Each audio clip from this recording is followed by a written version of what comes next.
സുഷമ സ്വരാജും വസുന്ധര രാജയും തന്നെ ലണ്ടനിൽ തുടരാൻ സഹായിച്ചെന്ന് IPL വിവാദ നായകൻ ലളിത് മോദിയുടെ വെളിപ്പെടുത്തൽ. കോൺഗ്രസിന്റെ പകപോക്കലിന്റെ ഭാഗമായി പി ചിദംബരം തന്നെ നാടുകടത്തിയെന്നും ലളിത് മോദി കുറ്റപ്പെടുത്തി.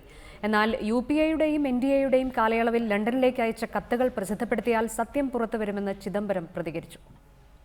സുഷമ സ്വരാജും വസുന്ധര രാജയും തന്നെ സഹായിച്ചെന്ന ഒരു ദേശീയ ചാനലിന് നൽകിയ അഭിമുഖത്തിലാണ് ലളിത് മോദി വെളിപ്പെടുത്തിയത്. പോർച്ചുഗൽ യാത്രയ്ക്ക് അനുമതി നൽകാമെന്ന് കാട്ടി കത്തയച്ചുവെന്ന സുഷമയുടെ വിശദീകരണം Lalit Modi ശരിവെക്കുന്നു.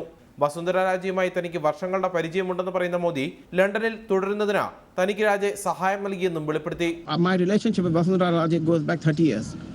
That relationship is known to everybody. So there's no point speculating that. She's a close friend of the family and has been my wife for a long period of time since we've been married. She volunteered openly to be a witness for your residency, or you asked her to do so? No, she openly agreed to be, but she unfortunately, by the time the thing went to trial, she was already chief minister, so she could not come for being a witness. So the statements she gave is on record. I used them for making sure that my wife gets treated, and that is all.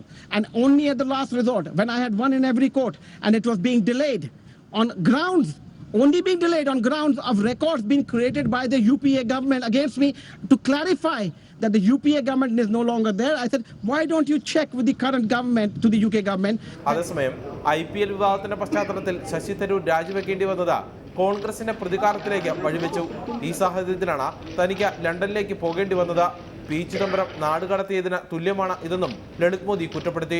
Mr. Chidambaram wanted to take out his political vendetta for me moving the IPL in 2009 to South Africa, and everybody knows that as a fact. And for Shashi Tharoor's episode, that is the political agenda. എന്നാൽ ഇന്ത്യയിൽ സാമ്പത്തിക ക്രമക്കേട് നടത്തിയ കുറ്റവാളിയാണ് ലളിത് മോദിയെന്നും ഇയാളെ തിരികെ കൊണ്ടുവരാൻ താൻ British സർക്കാരിൽ സമ്മർദ്ദം ചെലുത്തിയെന്നും പി ചിദംബരം ട്വിറ്ററിലൂടെ പ്രതികരിച്ചു.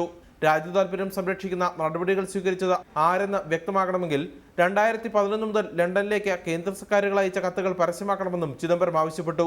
കള്ളപ്പണം തിരികെ കൊണ്ടുവരുമെന്ന് പറഞ്ഞ BJP അവരുടെ നേതാക്കൾ ലളിത് മോദിയെ സഹായിച്ചതിനെ എങ്ങനെ ന്യായീകരിക്കുമെന്ന് കോൺഗ്രസ് ചോദിച്ചു.